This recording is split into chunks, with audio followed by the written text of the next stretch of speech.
O que é ser criança, jovem, adulto e envelhecer hoje? Como estamos lidando com tantas mudanças na nossa forma de amar, sofrer, se relacionar e de poder ser? Afetos, desejos e conflitos num mundo em transição. Vida em movimento e os movimentos da vida. Tema desta série do Café Filosófico. O amor é um afeto muito poderoso. Deveria se fazer presente por toda uma vida, do momento que somos gerados ao que partimos. Sentimento que inspira a arte, a música, poesias, novelas, filmes, enredando pessoas, relações, histórias. Tema que continua a ser objeto de estudo, de análise, que possibilita muitos aprendizados e que cada vez mais fica claro quanto ele é fundamental para o mundo. Falar de amor é preciso. E o amor tem sido personagem assíduo nestes 20 anos do Café Filosófico.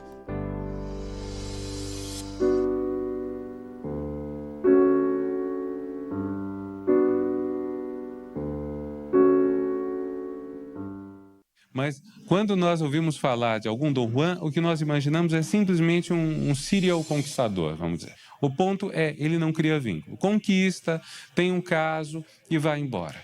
Isso também não é tão trágico hoje quanto era no século XVII ou XVIII. Para nós, o amor hoje é algo que nós podemos ter com toda a veracidade, toda a intensidade, mas nós podemos ter um amor que tenha começo, meio e fim e depois ter outro. Isso torna muito menos trágica a figura do Dom Juan para nós. O Dom Juan não é mais alguém que ocupa esse lugar do único amor na vida de alguém e o vicia. Porque imaginemos, numa época em que a pessoa só se apaixona por uma moça seduzida por Dom Juan tem até esse espaço marcado para sempre e não vai amar mais ninguém, está liquidada. Agora, hoje, quando a gente vê a celebração do amor e paixão entre os jovens, como é bom ser apaixonado, como é bom sentir a paixão, etc., a ideia é bom sentir a paixão, mas terminada ela é bom sentir outra paixão e por aí vai. Freud dizia que esse sentimento, que é mais do que sentimento, é um complexo de sentimentos, é uma conduta formada de sentimentos, sensações, crenças e julgamentos, como qualquer emoção. Pois bem, isso era um derivado de nossos primeiros vínculos amorosos, primeiros vínculos significativos, que são os vínculos com nossos pais. Ele dizia que, no entanto, tem um outro modo de amar do qual nós somos capazes. Amar o que se é, amar o que se foi, amar algo que gostaríamos de ter sido ou uma parte de nós mesmos. Paixão, e essa é uma boa definição de paixão, é amor mais medo. Eu digo mais medo, quer dizer, que se soma ao medo. O que faz bater o coração não é o amor. O coração só bate de medo. Esse negócio de acordar de madrugada, será que me ama, será que não me ama? Isso é medo, né? A perda de apetite é medo. A obsessão pelo tema é medo. Tudo isso é medo, não é amor. Tem um terceiro ingrediente, que talvez seja o mais forte ingrediente relacionado com a felicidade sentimental, que é exatamente o medo da felicidade. Né? E dizer que felicidade dá medo é muito engraçado, né? Porque todo mundo o que mais quer nesse mundo é ser feliz, né? Mas a verdade é que quando a pessoa sente que está tudo bom, que está tudo ótimo, etc., parece que fica uma iminência de que um raio vai cair na cabeça da gente a qualquer momento. Não há nada capaz de provocar medo maior da felicidade do que a felicidade sentimental, que é o sonho da maior parte das pessoas, né? O encaixe sentimental. Então, quanto mais as pessoas ficam encaixadas e felizes na relação amorosa, maior o medo que elas têm de que vai cair um raio na cabeça delas e que vai estragar tudo. Ou alguma tragédia grave vai acontecer, né? E esta iminência de tragédia é uma sensação tão ruim, que as pessoas às vezes preferem abrir mão daquela felicidade só para se livrar daquela sensação horrorosa de iminência de tragédia. Isso faz parte e é a causa principal dos mecanismos autodestrutivos.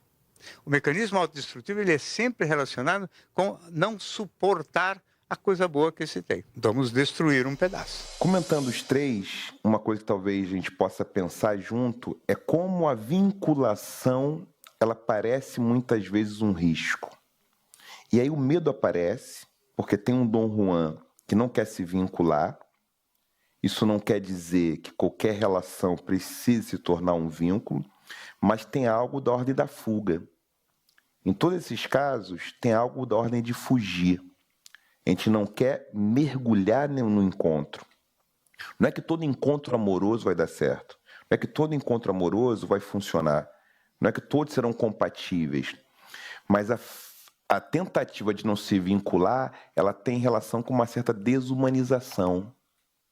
Ela está ligada a uma tentativa daquilo que eu vou chamar aqui, usando um conceito contemporâneo, que é o brutalismo. Brutalismo na filosofia, o Mbembe está falando mais especificamente de uma tentativa de transformar o corpo em máquina, numa sociedade que vai tornar as pessoas cada vez mais ferramentas, e não se vincular, evitar o sofrimento ou tentar escapar de alguma coisa, tem a ver com uma desorganização também. Quanto mais coisa para a gente tomar conta, mais difícil fica. Quanto mais estímulo externo, pode ter mais atordoamento. Não é que a gente vai abandonar os estímulos, mas em que medida eu tenho que filtrar. O coração seleciona, o coração decide, o coração delibera. Deliberar significa o seguinte: eu posso fazer vínculos sim, desde que a gente consiga se organizar para fazer essa coreografia. Então tem medo em jogo. O medo está em jogo em todos os casos. A gente pode fazer uma leitura do Dom Juan como alguém que quer viver o tempo inteiro no amor-paixão. Tem duas formas de pensar paixão. Ou a paixão como uma maneira do amor se manifestar, o amor se manifesta de várias formas, ou a paixão como uma categoria completamente diferente do amor. Mas a gente pensar uma categoria que ela é antessala para o amor, ou é a maneira como o amor se manifesta durante um certo período. Isso produz certas reações bioquímicas, que a gente pode ficar viciado, que é a paixão, borboletear o estômago, a pessoa que você fica imaginando, quer ver o tempo todo. Isso sempre passa. No livro Por que Amamos, eu trouxe alguns estudos que mostram isso, estudos indianos, em universidades dos Estados Unidos, da Índia, África do Sul. A paixão não dura mais que 24 meses. Não quer dizer que a gente não possa manter um relacionamento. Qual o propósito do vínculo? O que a gente quer combinar? A gente quer fazer que dança essa relação, né? Então, a gente pode ser viciado em paixão. A minha pergunta para o professor é a seguinte: a filósofa Sombo Fussomé nos apresenta no seu livro O Espírito da Intimidade o amor como uma união espiritual. Para a filósofa, o amor ele precisa ser compartilhado na medida que nos fortalece e fortalece o nosso espírito. Então, por que, professor, nós podemos afirmar, segundo as suas palavras, que o amor é uma travessia existencial? O amor não está na ordem de se apaixonar e viver esse amor de forma que nos segue, mas sim o amor é para nos potencializar enquanto pessoas. Vou observar um trecho dessa pergunta, Catiúcia Ribeiro, que é falar sobre união espiritual. Uma forma de traduzir espírito é vida. E tem uma noção de espiritualidade que é a noção de sagrado. Como é uma travessia, a gente vai falar de uma travessia que ela é sacra. O que quer dizer sagrado aqui? Qual é o sentido de sagrado que eu estou a usar pensando com a Somé? Sagrado tem a ver com necessidade de cuidado porque as pessoas, as coisas são frágeis. como a vida tem uma fragilidade, tem muita potência. Dizer que as coisas são sagradas significa os passos que nós damos tem que ter muito cuidado, porque pode ser que no percurso que a gente faça, o outro não nos acompanhe. A gente tem que combinar o passo. Aquela expressão, coreografia da intimidade. Porque as pessoas podem estar em ciclos de vida diferentes, podem estar em momentos distintos. Isso faz uma distância. Vou pensar aqui um conceito que o Deleuze e o Guattari usam, que ele serve para isso, que é o de agenciamento. Requer autoconexão para dizer que passo você pode dar com o outro, para comunicar para o outro. A Menomop fala, não separe a sua língua do seu coração. Significa que você está sentindo, não quer dizer que o outro, a pessoa com quem você se relaciona, é seu analista, seu terapeuta, não é isso. Mas é dizer o que a outra precisa saber para ter noção de como vai ter a jornada. Porque senão como a gente vai poder caminhar se eu não sei o quanto você pode caminhar? Então, ser uma união espiritual significa eu tenho que ter muito cuidado para saber se a pessoa consegue ou não caminhar junto. Ou se a gente faz caminhadas de maneiras diferentes, muitas vezes, com recursos diferentes, tá? Então, união espiritual, fazer uma jornada existencial, requer essa noção de sagrado. Sagrado aqui não como algo separado da vida, mas como a vida é tão frágil que muitas vezes um corpo que guarda muita potência, um trauma, um desencontro, um bioma afetivo envenenado, destrói aquele corpo. No próximo bloco, então o amor aparece ali, às vezes, como coadjuvante num certo encontro. E tem muito mais ciúme do que amor.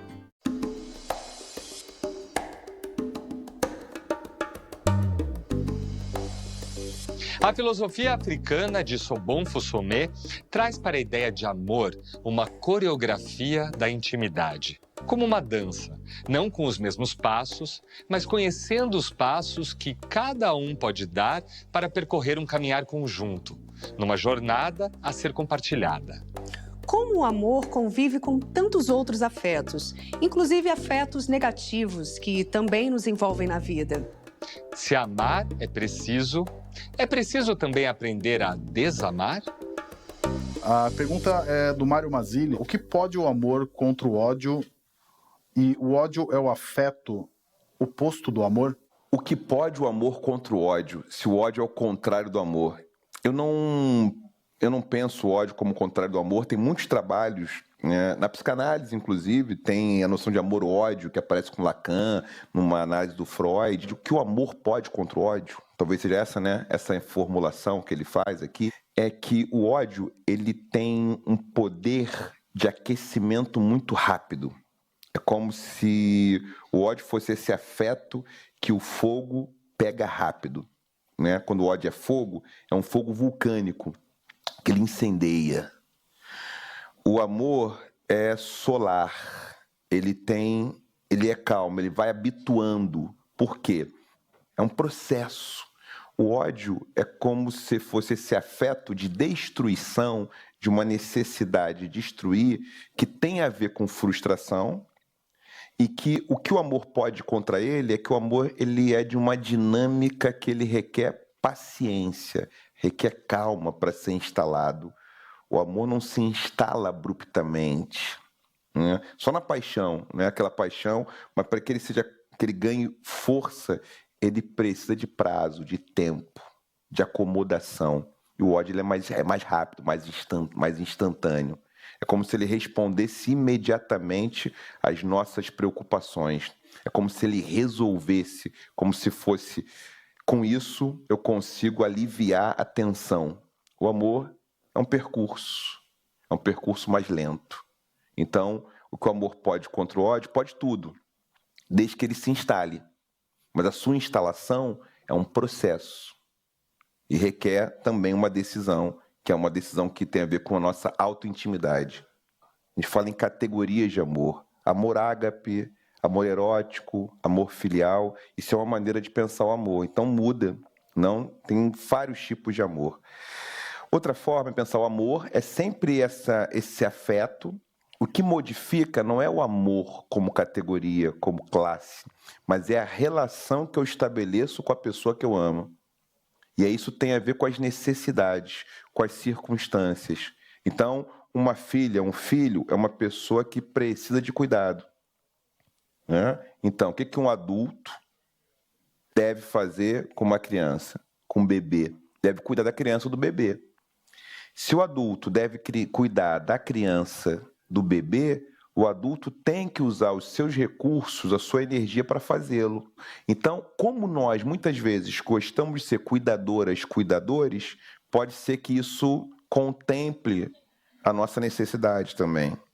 Então, pode ter pessoas que o amor com uma filha, filho, seja o grande amor, a grande forma de amar. Para outra pode ser na relação da conjugalidade. Para outra pode ser no cuidado com a mãe, cuidado com o pai. Pode ter uma relação de transferência de amor com aquele pai, que ela cuida desde que ela tem, não sei, que ela mora com o pai, que tem dificuldade de locomoção, e ajudar aquele pai é algo que dá muito prazer. Então, eu diria que não tem o maior ou menor em si mesmo amor, mas tem a relação que a gente estabelece e as necessidades que nós temos com a nossa história de vida. A nossa biografia psíquica, psicológica, nossa biografia social, ela vai ter certos marcadores. Ela vai fazer a diferença nesse caso, né? Até o que a pessoa tem disponibilidade para amar, para investir de amor. Talvez pela sua história a pessoa consegue investir amor numa filha, só num filho, que não confia em mais nada. Então, aí cada circunstância vai ser uma diferente. O amor é da ordem da relação. Queria te fazer uma pergunta em 2 tempos. Primeiro, se você acompanha essa ideia de que toda forma de amor vale a pena, de que todos os tipos, todas as variantes, tudo aquilo que a gente chamar de amor tem uma potência transformativa, uma potência de qualificação da vida que vale a pena. E se então, será que existem formas subordinativas, dependenciais, patológicas de amor, para as quais seria possível, assim, aprender um pouco sobre a arte de desamar, de deixar de amar, de transformar-se para que esse sentimento se apague, se transforme em outra coisa, e não as suas variantes, né, de amor-ódio, de amor-ressentimento, de amor, que estou chamando aqui, assim, daquelas formas de amor que não valem a pena. Braço, querido! Formas de amor que não valem a pena. Aprender a desamar. Uma maneira de pensar o amor também obviamente, é que o amor é uma construção social. Tá dentro tem um letramento social, a gente vai aprendendo. Isso não separa de uma organicidade, de um certo corpo. Como eu gosto de pensar, muitas vezes o amor, ele não está sendo, em algumas relações, o amor não é, vamos dizer, o afeto organizador da relação. Tem outros afetos que organizam a relação. Então o amor aparece ali, às vezes, como coadjuvante num certo encontro. E tem muito mais ciúme do que amor. Então o ciúme acaba organizando o amor e não o contrário. Então, eu fico pensando, boa pergunta do Christian Dunker, obrigado por essa questão, a gente pode... Qual é o tamanho do amor em cada circunstância? Então eu diria, como a gente pode aprender a tornar o amor o afeto central na produção das nossas relações. Significa o seguinte, muitas vezes, essas formas subordinativas, formas que são autoritárias de amor, é porque o amor, ele está na composição, mas se a gente fizesse um exame, a gente ia ver assim, o afeto, o amor, ele está ali, 3 decigramas, tanto... numa quantidade, mas tem muita raiva. Tem mais raiva do que amor. Amor é um pouquinho só. Então, ele não está funcionando, ele é pouco. Ele está muito alto, é outra coisa. Então, a gente tem que fazer uma checagem, como se fosse um diagnóstico, um exame. O que eu estou sentindo? O que está acontecendo comigo? O que ocorre? E óbvio que tem produções que são sociais. Vou dar aqui um exemplo rápido. Eu fui ler o relatório do FBI em 2022, relatório 2019, 20 e 21. Ataques em massa nos Estados Unidos da América. A maioria são rapazes, adolescentes e homens jovens entre 14 e 29 anos. Isso quer dizer alguma coisa. Tem uma produção de uma subjetividade que faz com que esse grupo seja mais voltado, eles protagonizem formas de lidar com a frustração, que é usando a força, a violência. Então tem muita frustração em jogo. Então, nesse caso, o amor ali não está tão presente. Isso é uma socialização também, tem um letramento afetivo. Então, o letramento afetivo tem relação ao letramento dos afetos, o letramento que coloca o amor em primeiro plano. Ele precisa instigar que o amor seja a fonte fundamental de inspiração, mas sabendo que temos limites e que não vamos amar tudo, todos, o tempo todo, com a mesma intensidade. Então, é possível aprender a desamar se a gente compreender que o desamor aqui não é o desamor, mas é recolocar o amor como o grande catalisador de bem-estar, o grande organizador. Aí pode ser que as coisas mudem, e isso também é um treinamento, que é o simulador afetivo. A gente, na infância, adolescência, vai entrando em simuladores afetivos, criando dinâmicas de se relacionar conosco e com o mundo. A gente pode recolocar o lugar do amor, aumentar as doses de amor num sistema, num corpo. No próximo bloco, criar uma perspectiva que aponte mais para a esperança e menos para a culpa, menos para o pecado e talvez mais para o cuidado.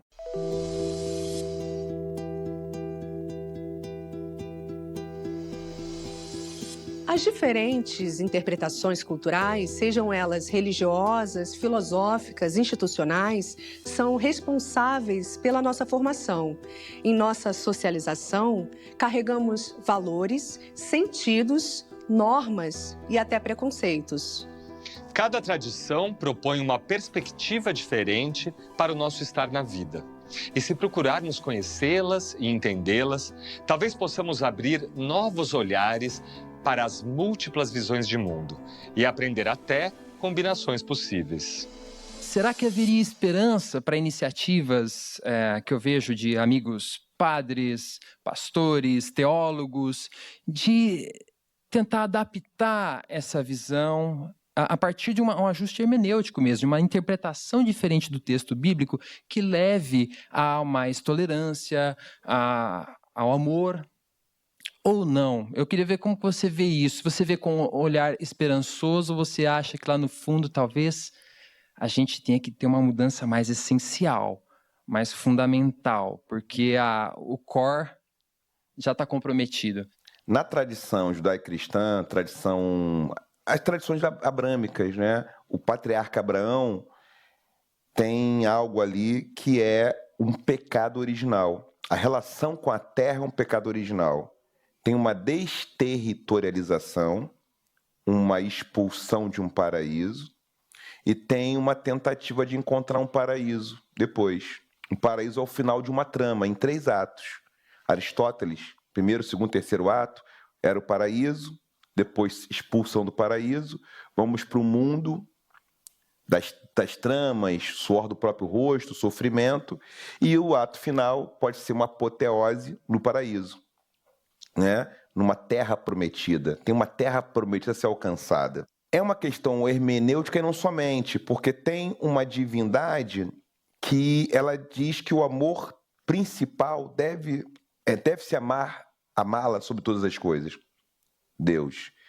No contexto afropindorâmico, para o Antônio Bispo dos Santos, para o Nego Bispo, para Ailton Krenak, né, muitos intelectuais indígenas, intelectuais afroconfluentes, quilombolas, que trabalham com cultura africana, tem uma diferença, porque não tem essa necessidade de um paraíso, não tem um pecado original, porque o pecado original ele instala uma dívida quase impagável.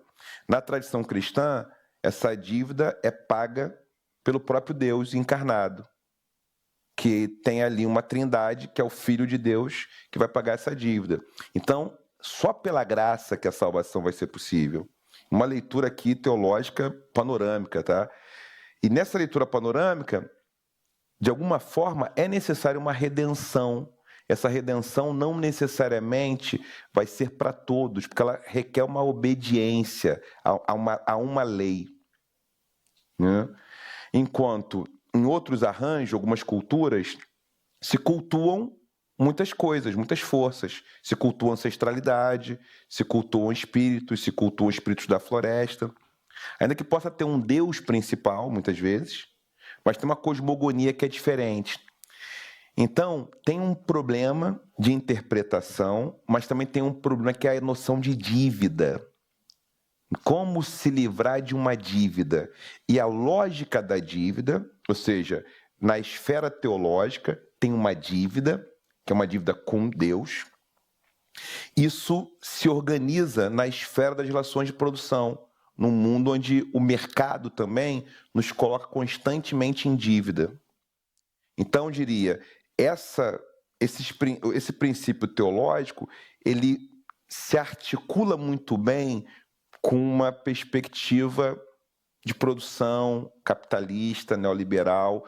Eles se acomodam, eles conseguem se acomodar com mais facilidade, porque tem uma desterritorialização e tem a busca de uma terra prometida. Mas se não tem desterritorialização, se não tem busca por uma terra prometida, se a promessa ela já é aqui e agora, isso muda de figura. Então, a gente tem cosmopolíticas que são diversas, sem dúvida nenhuma. Isso não quer dizer que não possa ter justamente esperança e caráter, vamos dizer assim, progressista, caráter em favor da vida, de tradições cristãs, de tradições abrâmicas. Pode ter, mas elas abrem possibilidades, sim, para um discurso que a porta é estreita. Isso pode ser interpretado de outras maneiras, de muitas maneiras. A hermenêutica vai fazer a diferença. Eu conheço teólogos que fazem trabalhos incríveis com isso e trazem outras perspectivas. Mas o germe do pecado original, ele está na fonte. Tem uma culpa originária. Enquanto as tradições cosmofílicas, elas não surgem da culpa. A pagelança, o culto a Yanderu, não surge da culpa necessariamente. As cosmogonias têm relações sexuais, tem divindades que transam e que fazem e que procriam. Isso muda de figura. A tradição iorubá, o culto aos orixás, tem um Deus supremo, mas tem os orixás, que estão ali em conexão para aumentar a potência. Então faz uma diferença. Tem outras tradições, como o budismo, por exemplo. O budismo, inclusive, pode nem ser teísta. Tem tradições budistas que nem precisa de Deus. A única questão central é o sofrimento. Então, eu penso que a cosmogonia, as tradições teológicas, elas mudam, elas implicam em maneiras diferentes. E aí, óbvio, quem está dentro dela pode fazer um design para que ela tenha mais ou menos esperança. Essa vai ser a responsabilidade de quem faz parte da tradição, de criar uma perspectiva que aponte mais para a esperança e menos para a culpa, menos para o pecado, e talvez mais para o cuidado, que está presente em muitos cristãos. Mas não necessariamente, porque tem uma coisa que aponta. Porque tem algo que é da ordem da universalidade. Isso é importante, conceito importante, tá? Universalidade. As tradições afropindorâmicas, as tradições que são cosmofílicas, elas são pluriversais. Não são universais. Aí faz a diferença. Porque o universal tem uma regra de ouro que vai dizer. E o pluriversal não é relatividade.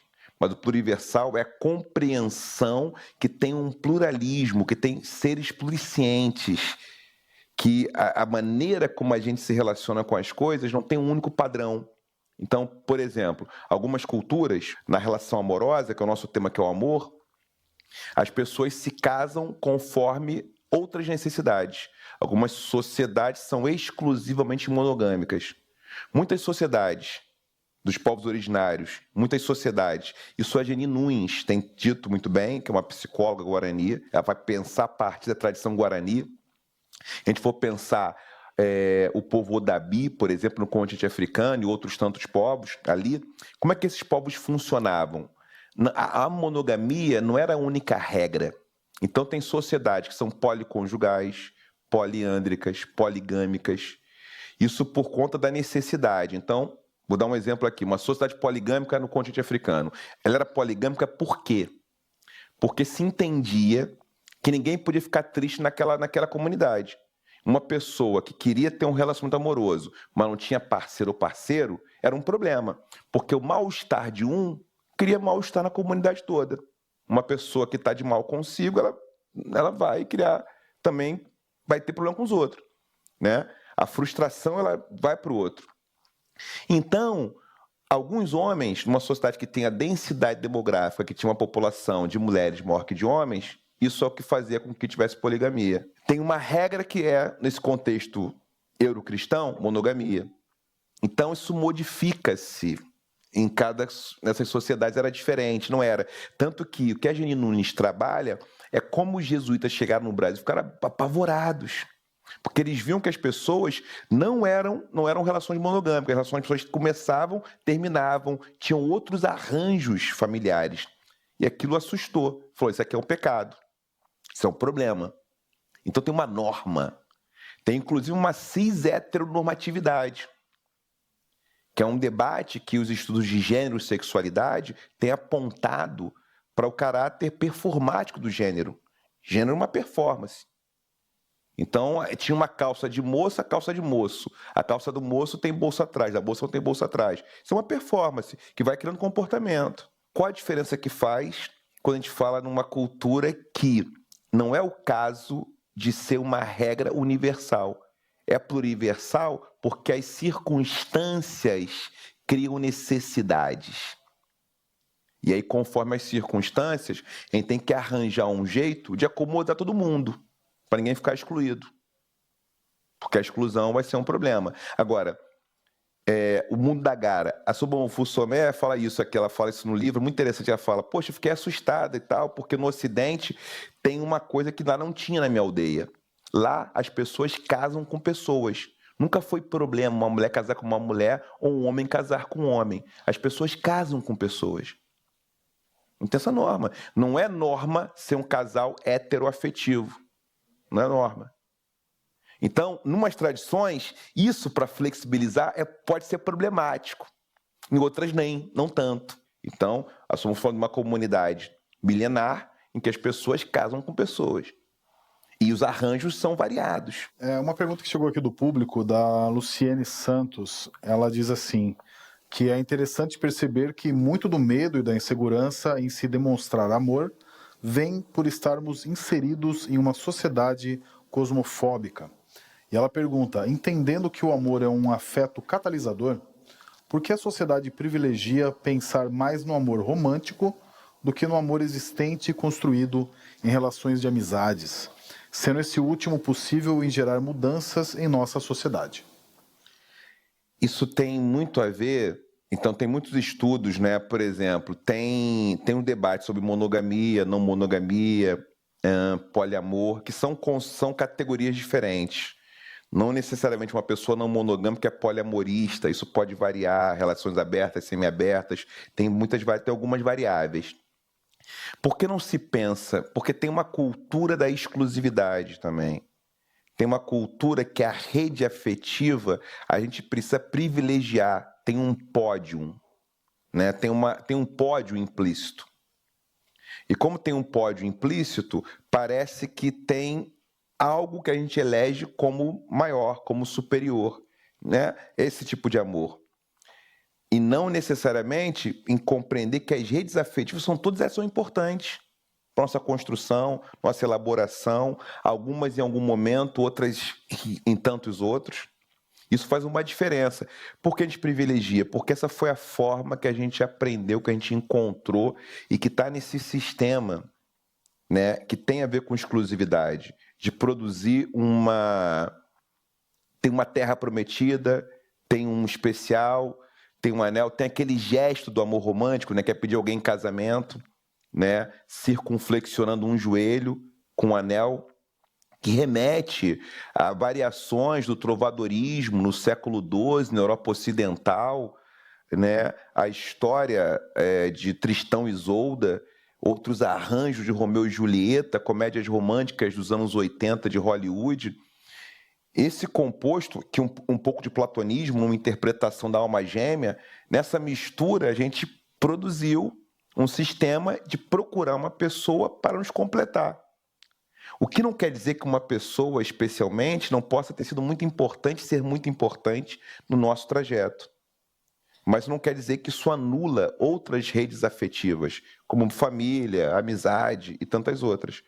Mas como nós estamos acostumados, fomos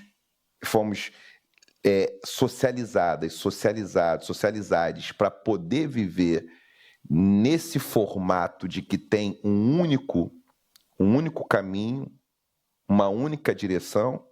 Isso não quer dizer que a gente não está a dizer que é tudo relativo, mas tem que compreender as combinações possíveis.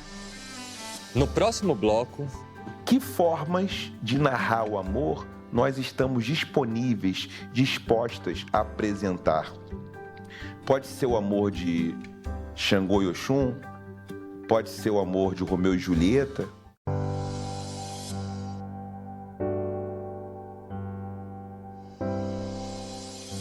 Amar é algo que se aprende ou não desde o berço, com os nossos pais, irmãos, com as pessoas com as quais convivemos. E com as que escolhemos construir relações ao longo da vida, continuando a tecer uma artesania de afetos.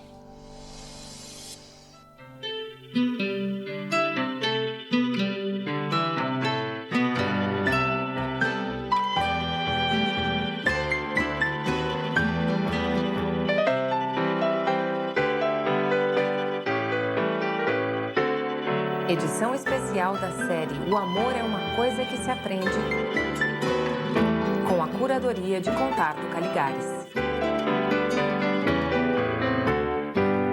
O amor é verdadeiramente um grande motor de mudança subjetiva. Tem pouquíssimas coisas que nos permitam subjetivamente de mudar tanto quanto o amor. Primeiro porque quando idealizo o outro, de alguma forma, acabo transformando de alguma forma. Acabo obrigando a levar em conta o ideal que estou impondo nas costas dele ou dela. Segundo, porque querendo ser amado por esse ideal que coloquei nas costas de meu objeto amado, eu também me aproximo de meu ideal e mudo. Então é um mecanismo de mudança subjetiva muito interessante. E não tem muitos, né? Não é que a gente não muda muito fácil, vocês devem ter reparado isso. Então isso é um lado interessante do amor. O amor é uma coisa um pouco... vem, né? Vem, acontece. Você já nasce amando, né? Sim, certo. E quer dizer, existem vários filmes em que você aprende um pouco mais, uma coisa ou outra sobre o amor, como fazer para lidar com o sexo oposto ou mesmo, enfim. Mas o que eu quis buscar foram os filmes que realmente, em retrospecto, mostravam... Eu não me dava conta que eu estava aprendendo, né? Quando eu os vi. E que agora é que eu vejo o quanto eu me inspirei neles para ter as relações que eu tive. A relação entre música e amor é uma relação milenar, para dizer o mínimo. Afinal de contas, por quê? Da onde vem essa relação tão íntima entre a experiência amorosa e a experiência musical? A pergunta que vale como pergunta é se existe alguma coisa na música que permite que se fale de amor quando não é possível se falar de amor. Ou seja, para a dificuldade de se falar de amor, talvez cantar o amor seja uma das possíveis soluções. O que se chama de amor? A gente chama de amor aquela coisa do homem com a mulher, do homem com o homem, da mulher com a mulher, ou a gente chama de amor o eu comigo mesmo. Quando é que a gente começa a aprender a amar? Em casa. De forma incipiente, mas não inexistente, quando a gente nasce, assim, acabou de nascer, a gente tem todos os 5 sentidos. Mas eles precisam de ativação. Senão não desenvolve. Muito especial esses 20 anos, ver essa vinheta e contato com a Caligari, Ela Thomas, Gerald Thomas, Ana Verônica Maltner, o Arthur, musicista, crítico musical. O que eles trazem que me toca e pode nos ajudar a pensar sobre o amor? O contato com a Caligari fala do ideal, né? O ideal que é um motor que nos mobiliza. Tem um ideal, eu idealizo, eu quero melhorar. Tem a questão da música, que é uma trilha sonora, né? Muita gente, acho que quem é ouvinte, as pessoas ouvintes, elas, não só as pessoas ouvintes, mas também pessoas surdas que letras de música, de canções, poemas, tem trilhas sonoras para histórias de amor de cada um, né? Trilhas sonoras que nos embalam, que é uma narrativa, porque o som tem uma psicoacústica. A gente ouve certos sons, inspira certos movimentos. Ana Verônica Maltner fala sobre aprender a amar em casa. E a Daniela Thomas fala que os filmes que ela viu, que ela produz, inspirando o amor. Eu vejo que a ideia de narrativa aqui faz muito sentido. As pessoas fazem o percurso dramático, às vezes, imitando um personagem. A gente imita um personagem, né? A gente se identifica com aquele personagem e vê aquela série e pensa, eu faria aquilo, joga aquela energia naquele personagem. Isso é uma forma de aprender também. As histórias que as famílias contam, a gente vê como o pai, como a mãe faz. Então, a narrativa sobre o amor, ela vai também cristalizando, vai criando condicionantes para certas formas de amar. Todo mundo, quase todo mundo aqui deve ter visto aquela cena, que comentamos antes, do amor romântico. Uma pessoa circunflexionando o joelho esquerdo ou direito, pode variar, e com anel de diamante, um anel de compromisso, dando um anel para aquela pessoa que ama. Tem essa cena?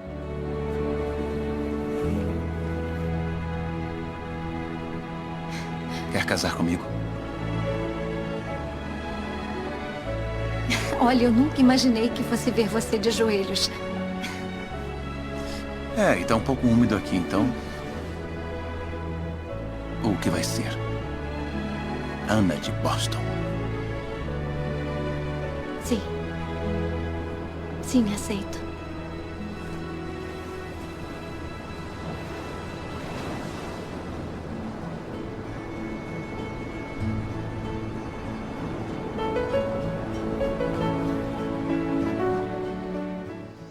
Essa cena é uma narrativa que nos embala, que a gente foi, e essa trilha sonora te canta essa canção. Então, como é que eu vejo? Que formas de narrar o amor nós estamos disponíveis, dispostas a apresentar? Pode ser o amor de Xangô e Oxum? Pode ser o amor de Romeu e Julieta? Quais são as formas de amar? Pode ser o amor na Ilha de Safos? Que forma de amar a gente está pensando? A gente pode de Arjuna? Quais são as maneiras, quais são as histórias de amor que nos inspiram? Porque a narrativa faz muito isso, né? E a gente vai brincando, porque os folhetins, as novelas, as séries de streaming, elas vão também apresentando narrativas sobre amar. Vão ali apresentando amores possíveis, né? Possibilidades da gente poder instalar e poder receber e poder dar amor. Então eu vejo que aqui tem uma questão da narrativa, como a gente narra, como por exemplo, o ideal que eu faço, eu procuro às vezes melhorar para poder conquistar a pessoa amada. Então eu começo a fazer uma outra coisa, eu começo a mudar o comportamento. Eu queria chamar a atenção para as histórias de amor que nós aprendemos, as histórias de amor que estão autorizando o nosso imaginário a se disponibilizar para amar de uma maneira e não de outra. Talvez por isso que Sobon Fusomé, por isso que Orumilá, por isso que alguns intelectuais, alguns estudos que falam sobre artesanias dos afetos, que é uma expressão conceitual muito interessante, que é diferente de não monogamia, né? A artesania afetiva, são outras formas tem outros mitos em torno disso. Se a gente talvez aprimorar e ter mais, aumentar nosso repertório de narrativas afetivas, pode ser que a gente encontre uma forma que nos inspire. Não que vai dizer como vai ser sua relação amorosa, mas pode ser a inspiração que vai te ajudar a fazer uma coreografia com alguém, com muitas pessoas, com uma pessoa, da maneira que for mais confortável para as pessoas envolvidas.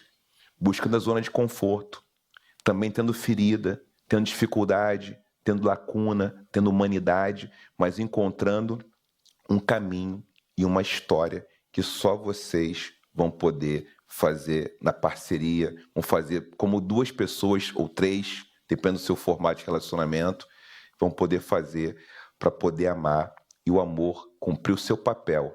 Que esse conceito que eu exploro nos meus trabalhos, nos meus livros, nos meus trabalhos, nos meus artigos, que é o amor como um catalisador de bem-estar, como uma condição de possibilidade de reinventar a vida e ser capaz de experimentar alegria mesmo diante do medo.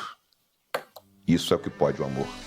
Inscreva-se no canal do Café Filosófico CPFL no YouTube e siga nossas redes sociais para mais reflexões.